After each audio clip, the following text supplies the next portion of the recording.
தமிழ்நாட்டில் கடந்த ஏப்ரல் 19ஆம் தேதி நாடாளுமன்ற தேர்தல் நடந்து முடிந்தது. இப்படி இருக்கையில் கடந்த ஏப்ரல் 4ஆம் தேதி சென்னை தாம்பரம் ரயில் நிலையத்தில் நெல்லை நோக்கி செல்லவிருந்த ரயிலில் பறக்கும் படையினர் திடீர் சோதனை மேற்கொண்டனர்.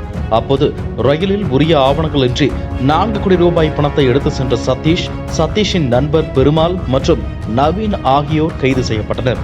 அவர்களிடம் நடத்தப்பட்ட விசாரணையில் அந்த பணத்தை சென்னையிலிருந்து ரயில் மூலம் நெல்லை பாஜக வேட்பாளர் நயினார் நாகேந்திரனுக்காக எடுத்து செல்வதாக தெரிவித்துள்ளனர்.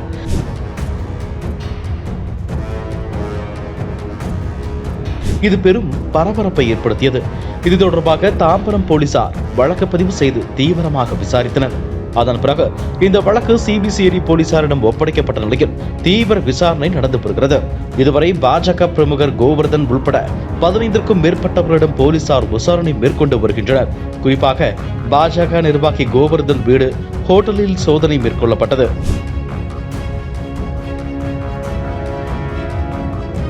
மேலும் இந்த விவகாரம் தொடர்பாக விசாரணைக்கு ஆஜராகுமாறு பாஜக வேட்பாளர் நயினார் நாகேந்திரனுக்கு சம்மன் அனுப்பப்பட்டுள்ளது. ஆனால் அவர் ஆஜராக கால அவகாசம் கேட்டுள்ளார்.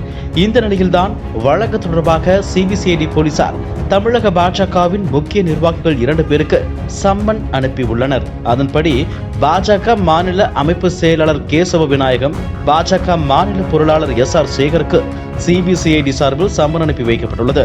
அந்த சம்மனில் 4 கோடி ரூபாய் பறிமுதல் வழக்கு தொடர்பான விசாரணைக்கு இன்று ஆஜராக வேண்டும். இன்று காலை 10 மணிக்கு சென்னை எழும்பூரில் உள்ள சிபிசிஐடி தலைமை அலுவலகத்தில் ஆஜராகி விளக்கம் அளிக்க வேண்டும் என தெரிவிக்கப்பட்டுள்ளது.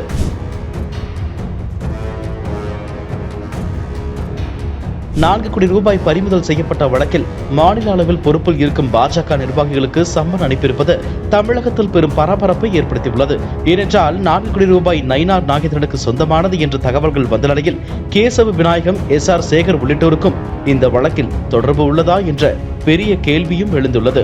இருப்பினும் கூட இன்றைய தினம் கேசவ விநாயகம் மற்றும் SR சேகர் ஆகியோர் சிபிசிஐடி விசாரணைக்கு ஆஜராக மாட்டார்கள் என்றும், இவர்கள் 2 பேரும் தற்போது பாஜகவின் தேர்தல் பணிக்கான வெளி மாநிலத்தில் உள்ளதாகவும் தகவல்கள் வெளியாகியுள்ளன. இதுபோன்ற செய்திகளை மேலும் தெரிந்து கொள்ள எங்களது யூடியூப், Facebook மற்றும் Twitter ஆப்களை சப்ஸ்கிரைப் செய்யவும்.